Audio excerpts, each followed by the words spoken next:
ഹരേ കൃഷ്ണ. ഇനി നമുക്ക് രണ്ടാമത്തെ ശ്ലോകം നോക്കാം. പ്രകൃതി മഹദഹങ്കാരാശ്ച മാത്രാശ്ച ഭൂതാന്യപി ഹൃതഭിദശാക്ഷി പുരുഷഃ പഞ്ചവിംശഃ ഇതി വിദിതവിഭാഗോ മുച്യത്തെ സൗ പ്രകൃത്യാ കപിലതനുരിതി ത്വം ദേവഹൂത്യൈന്യകാദി. ഇനി നമുക്ക് അതിലെ പദങ്ങളുടെ അർത്ഥം നോക്കാം. ഇവിടെ ദേവഹൂതി ദേവിക്ക് കപില ഭഗവാൻ കൊടുക്കുന്ന ആത്മതത്വോപദേശമാണ് നമ്മൾ കണ്ടുകൊണ്ടിരിക്കുന്നത്, അല്ലേ? ഈ ഒരു കാപിലം, ഇതിനെ നമുക്ക് ഭാഗവത യജ്ഞാചാര്യന്മാർ കാപിലമെന്നും കപിലോപദേശമെന്നും ചിലരതിനെ കപിലഗീത എന്നും പറയാറുണ്ട്. ഭഗവാൻ അർജുനന് ഭഗവത്ഗീത ഉപദേശിച്ചതുപോലെ ഇത് ഭഗവാന്റെ തന്നെ തിരുവായ്മൊഴികളായതുകൊണ്ട് ഇതിനെ കപിലഗീത എന്നും പറയാറുണ്ട്. ഇനി നമുക്ക് അതിലെ പദങ്ങളുടെ അർത്ഥം നോക്കാം. ആദ്യത്തേത് പ്രകൃതി മഹദഹങ്കാരാശ്ച. പ്രകൃതിയും, ഇവിടെ രണ്ട് വാക്കുകളുണ്ട്, പ്രകൃതി മഹദഹങ്കാരാഹ ച. ഇനി അർത്ഥം പ്രകൃതിയും മഹത് എന്ന് പറഞ്ഞാൽ മഹത്തത്വവും അഹങ്കാരവും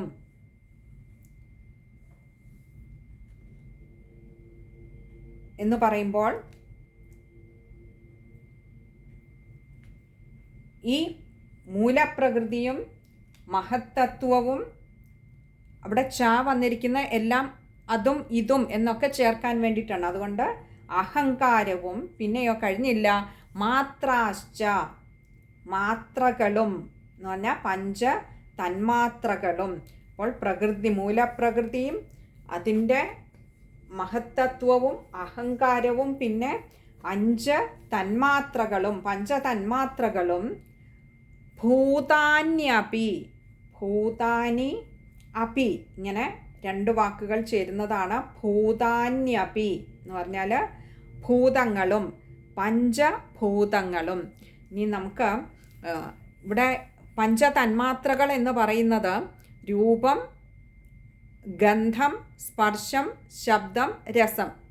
അപ്പോൾ ഇങ്ങനെയുള്ള 5 തന്മാത്രകളും അതേപോലെ പഞ്ചഭൂതങ്ങൾ എന്ന് പറയുന്നത് ഭൂമി, അഗ്നി, വായു, ആകാശം, ജലം, ഇങ്ങനെ 5 ഭൂതങ്ങൾ, പഞ്ചഭൂതങ്ങളും പഞ്ചതന്മാത്രകളും. പിന്നെയോ ഹൃദപി ദശാക്ഷി, ഹൃത് അപിയാണ് ഹൃദപി എന്ന് പറഞ്ഞാൽ, ഹൃതെന്ന് പറഞ്ഞാൽ മനസ്സ്, ഇവിടെ ഹൃദയം എന്നല്ല മനസ്സെന്നുള്ള അർത്ഥത്തിൽ മനസ്സും. പിന്നെയോ ദശാക്ഷി, ദശം എന്നാൽ 10, ദശാക്ഷി 10 ഇന്ദ്രിയങ്ങൾ. അക്ഷി കണ്ണെന്നാണെങ്കിലും ഇവിടെ ഈ അക്ഷി എന്നുള്ളതിന് ഇന്ദ്രിയങ്ങൾ, ബാഹ്യപ്രപഞ്ചവുമായി ബാഹ്യപ്രപഞ്ചത്തെ അനുഭവിക്കുന്ന അല്ലെങ്കിൽ കണ്ടറിയുന്ന ഉപാധികൾ, അത് ഇന്ദ്രിയങ്ങൾ. അപ്പോൾ അങ്ങനെയുള്ള 10 ഇന്ദ്രിയങ്ങൾ, 10 ഇന്ദ്രിയങ്ങൾ എന്ന് പറയുന്നത് 5 കർമ്മേന്ദ്രിയങ്ങളും 5 ജ്ഞാനേന്ദ്രിയങ്ങളുമാണ്. 5 കർമ്മേന്ദ്രിയങ്ങൾ എന്ന് പറയുന്നത് വാക്ക്, പാണി, പാദം, പായു, ഉപസ്ഥം എന്നിങ്ങനെയുള്ള 5 കർമ്മേന്ദ്രിയങ്ങളും അതേപോലെ തന്നെ ജ്ഞാനേന്ദ്രിയങ്ങൾ എന്ന് പറയുന്നത് മൂക്ക്, കണ്ണ്, നാക്ക്, ചെവി, ത്വക്ക് തുടങ്ങിയ 5 ജ്ഞാനേന്ദ്രിയങ്ങളും. അപ്പോൾ 5 കർമ്മേന്ദ്രിയങ്ങളും 5 ജ്ഞാനേന്ദ്രിയങ്ങളും 5 ഭൂതങ്ങൾ, അതെ പഞ്ചഭൂതങ്ങൾ, 5 തന്മാത്രകൾ. അപ്പോൾ ഇങ്ങനെ ഇത് ഇത്രയും ഇപ്പോൾ തന്നെ നോക്കുക, പഞ്ചഭൂതങ്ങൾ, പഞ്ചതന്മാത്രകൾ, ദശേന്ദ്രിയങ്ങൾ, അല്ലെ 2 പഞ്ചേന്ദ്രിയങ്ങൾ വീതം, 5 കർമ്മേന്ദ്രിയങ്ങളും 5 ജ്ഞാനേന്ദ്രിയങ്ങൾ, ഇപ്പോൾ തന്നെ 20 എണ്ണമായി, അല്ലേ? പിന്നെയോ ഇത് ഇത്രയും കഴിഞ്ഞാൽ പൂരുഷ പഞ്ചവിംശഃ, പൂരുഷഃ, ഇവിടെ പൂരുഷഃ എന്ന് പറയുന്നത് പുരുഷൻ അഥവാ ജീവൻ തന്നെയാണ്. ഈ 24 തത്വങ്ങളുടെ കൂടെ പൂരുഷഃ, ജീവനും കൂടി പഞ്ചവിംശഃ 25ാമത്തേതായി ഈ ജീവനും കൂടി ചേരുന്നു. ഇതി വിദിത വിഭാഗോ ഇതി എന്ന അല്ലെങ്കിൽ ഇപ്രകാരം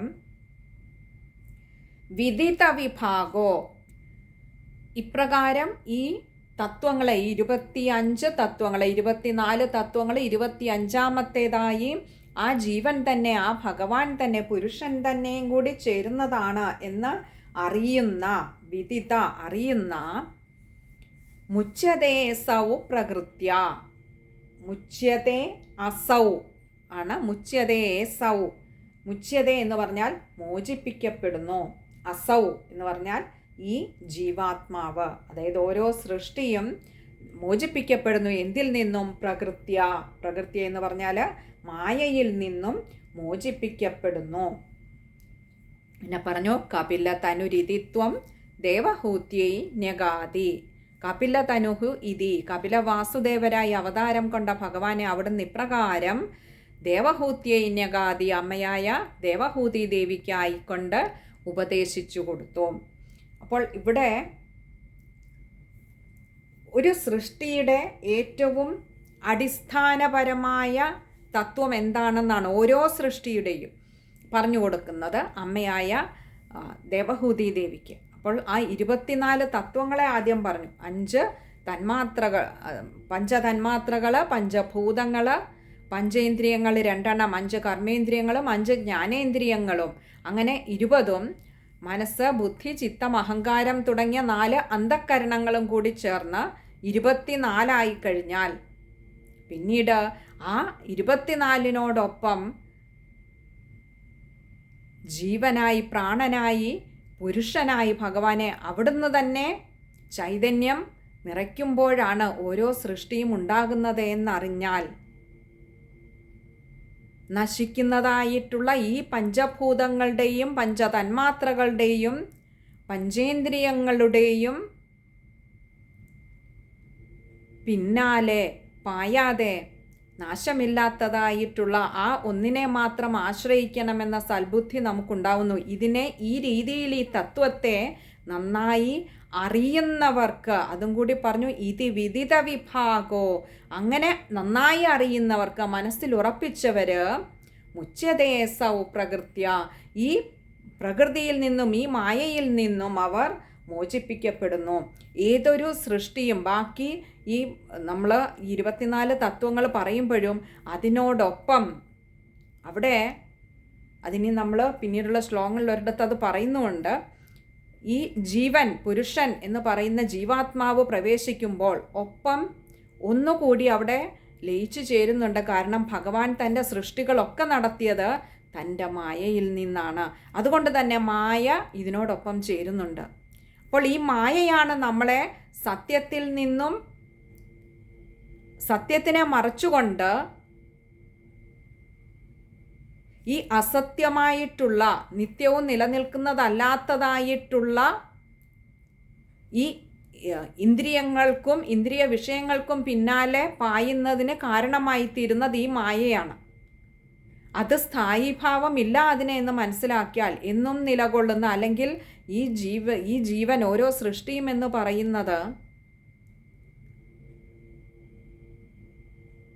വളരെ നിസ്സാരമായിട്ടുള്ള അല്ലെങ്കിൽ മഹത്വം താരതമ്യേന കുറഞ്ഞ പഞ്ചതന്മാത്രകൾ കൊണ്ട് നിർമ്മിക്കപ്പെട്ടവയാണെന്ന് അറിഞ്ഞു കഴിഞ്ഞാൽ,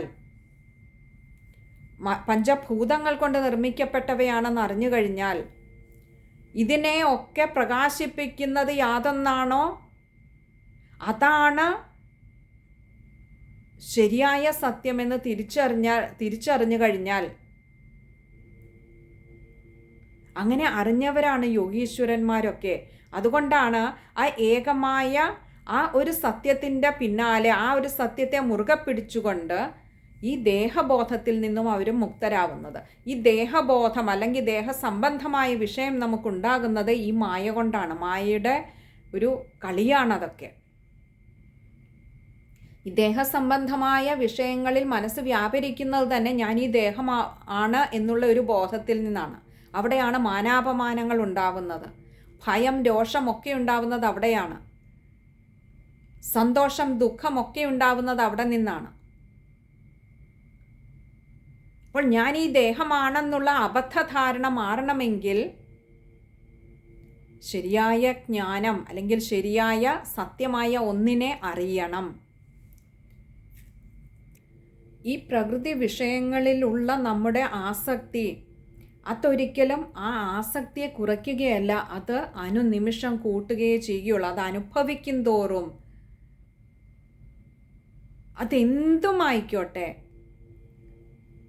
അപ്പോൾ അതിൽ നിന്ന് മനസ്സിനെ വിടുവിക്കുക എന്നത് ശ്രമകരമാണ്. അത് ബാഹ്യമായ ഈ ഗുണവിഷയങ്ങളിൽ നിന്നും വിട്ടുനിൽക്കണമെങ്കിൽ തൻ്റെ തന്നെ നിലനിൽപ്പിൻ്റെ അസ്തിത്വം, നിജസ്ഥിതി, ആ യഥാർത്ഥ തത്വം മനസ്സിലാക്കിയാൽ മതിയാകും. ഏത് നിമിഷവും വീണുടഞ്ഞു പോകാവുന്ന ഒരു പളുങ്കുപാത്രമാണ്. ഒരു ജലത്തിലെ കുമിളയുടെ അത്ര പോലും ആയുസ്സിനുറപ്പില്ലാത്ത നശിച്ചു പോകുന്ന ഈ ശരീരത്തെ കണ്ടുകൊണ്ട് ഇത് താനാണ് എന്ന അബദ്ധധാരണയിൽ ജീവിക്കുമ്പോൾ ഇതുമായി സംബന്ധത്തിൽ വരുന്നതെല്ലാം തന്നെയും നമ്മുടെ ചിന്തകൾക്ക് കാരണമായി ഭവിക്കുന്നു.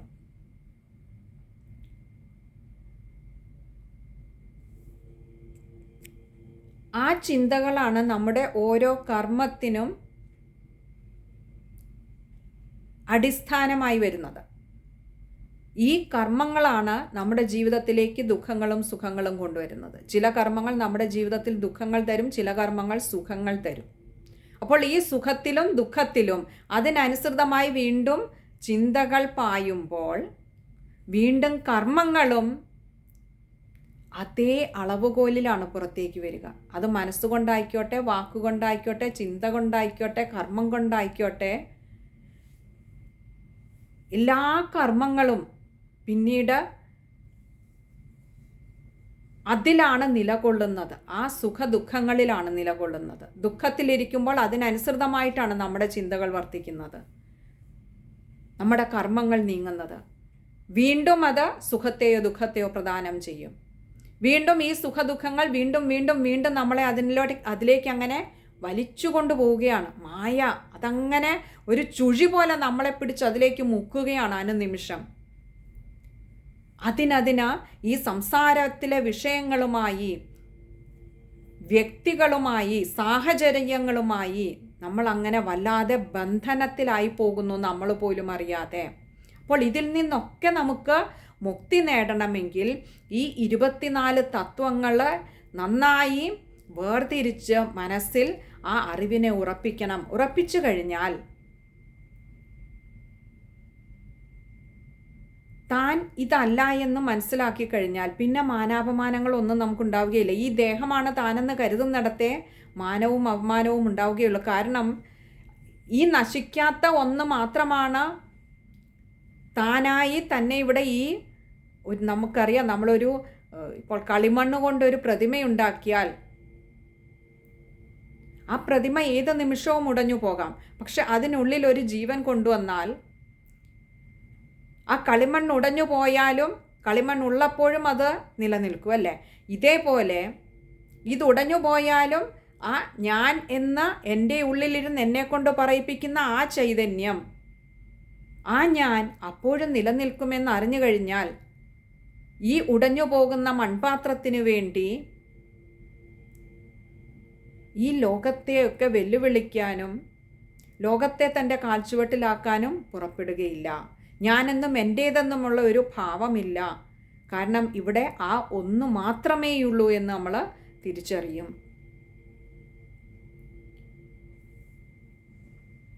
ഇനി നമുക്ക് ആ ശ്ലോകം ഒന്നുകൂടി ഒന്ന് നോക്കാം.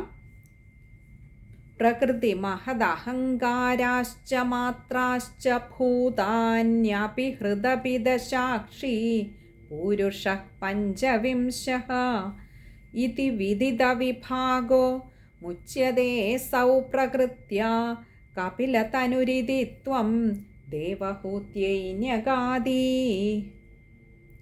ഈ ശ്ലോകം വായിക്കുമ്പോൾ ശ്രദ്ധിക്കേണ്ട കാര്യങ്ങൾ, പ്രകൃതി മഹദഹങ്കാരാശ്ചാണ്. അതുകൊണ്ട് ദായ്ക്ക് അകാരം കൊടുത്തു വായിക്കുക. അഹങ്കാരാശ്ച, പ്രകൃതി മഹദഹങ്കാരാശ്ച എന്നെടുക്കുക.